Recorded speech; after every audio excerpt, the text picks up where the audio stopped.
China કેન્ટન ફેરમાં જવા માટેની આજની અપડેટ તમને આપી દઉં.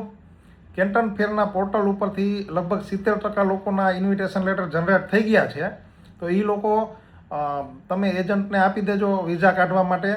અને આપણે યુટ્યુબ ચેનલ છે અલ્પેશ છેસિયા, એમાં કેન્ટન ફેરનું એક અલગ પ્લેલિસ્ટ બનાવ્યું છે. અને એમાં અલગ અલગ વિડીયોમાં જે લોકો આપણી સાથે જોડાયા છે, જે લોકો એજન્ટ મિત્રો બહુ વાજબી ભાવે કામ કરવા, એ લોકોના નંબર આપેલા છે. એટલે તમે એ વિડીયોમાંથી જોઈ લેજો, અથવા તો તમારા પોતાના કોઈ એજન્ટ હોય એને તમે વિઝા માટે આપી દેજો. અને જે લોકોને કેન્ટન ફેરના પોર્ટલ ઉપરથી લેટર નથી નીકળ્યો અને એરર આવે છે, એ લોકો છે ને કદાચ એ પોર્ટલની એરર છે, એટલે એ ઉપરથી પોર્ટલની એરર દૂર થાય ત્યારે એના લેટર નીકળશે.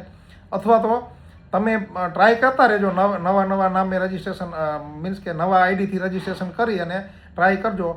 અને જૂનું રજિસ્ટ્રેશન જેનું થઈ ગયેલું હશે એને નવું રજિસ્ટ્રેશન કરવા માટે પાસપોર્ટ નંબર જેને જૂનામાં એપ્લાય કર્યો હશે એને ના પાડે છે પોર્ટલ ઉપર.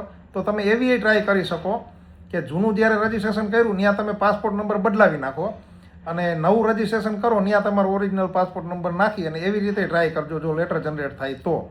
અને જો એવી રીતે લેટર જનરેટ હજી ન થતો હોય તો તમે પ્રાઇવેટ કંપનીના ઇન્વિટેશન એની સાથે કોન્ટેક્ટ કરીને એના ઇન્વિટેશન લેટર મંગાવી અને વિઝાની પ્રોસેસ શરૂ કરી દેજો. કેમ કે આપણી પાસે હવે સમય બહુ ઓછો રહે છે, પોર્ટલે થોડુંક મોડું ખુલ્લું, એટલે આપણી ઓફલાઈન મિટિંગ જે કરવાની છે એ મેક્સિમમ લોકોના વિઝા આવી જાય પછી જ થઈ શકે. એટલે આપણે ઓફલાઈન મિટિંગમાં ફ્લાઇટની ટિકિટ, હોટલ બુકિંગ અને આ બધી પ્રોસેસ છે, અને એના સિવાયની જે કાંઈ અગત્યની માહિતી શેર કરવાની છે, ગ્રુપિંગ કરવાના છે, એ બધું આપણે ઓફલાઈન કરશું. એટલે તમે છે ને પહેલા સ્ટેજમાં બને એટલું ઝડપથી વિઝા કરાવી લેજો. એટલે વિઝા મેક્સિમમ લોકોના થઈ ગયા પછી આપણે ઓફલાઈન મિટિંગ કરશું. ફેબ્રુઆરીમાં કરવાની ગણતરી હતી પણ પોર્ટલ મોડું ખુલ્યું, એટલે હવે આપણે બને એટલું માર્ચમાં વહેલામાં વહેલું એકવાર ઓફલાઈન મિટિંગ કરી લેશું. એના સિવાયની કાંઈ અપડેટ હશે તો તમને જાણ કરશું.